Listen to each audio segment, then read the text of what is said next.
আপনারা এখানে দেখতে পাচ্ছেন গরুর গলার কাছে 4টি অংশ থাকে। এটা হলো কণ্ঠনালী, তারপরে হচ্ছে খাদ্যনালী, আর 2টি আর্টারি থাকে। কোনো মুসলিম যখন গরু জবাই করে তখন বিসমিল্লাহি আল্লাহু আকবার বলে শুরু করতে হয় এবং এটা আবশ্যিক।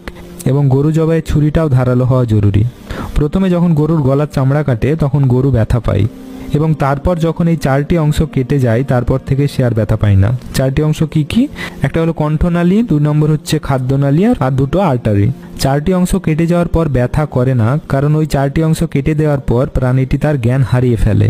কারণ ওই ভেনগুলি কেটে দেওয়ার পর অনেক পরিমাণ রক্ত বের হয়, এবং রক্ত বের হওয়ার জন্য তার রক্তচাপের অনেক পরিবর্তন হয়। কিন্তু সেন্ট্রাল কর্ড অক্ষত অবস্থায় থাকে, তাই তার নার্ভাস সিস্টেম অ্যাক্টিভ থাকে। এদিকে গলার ভেনগুলো কেটে যাওয়ার জন্য ব্রেনে রক্তের প্রয়োজন হয়, ফলে গরুর ব্রেন তখন মেরুদণ্ডের মধ্যে থাকা স্পাইনাল কর্ডের মাধ্যমে হৃৎপিণ্ডকে সিগন্যাল পাঠায়, ফলে তার হৃৎপিণ্ড তখন খুব দ্রুত পাম্প করতে থাকে।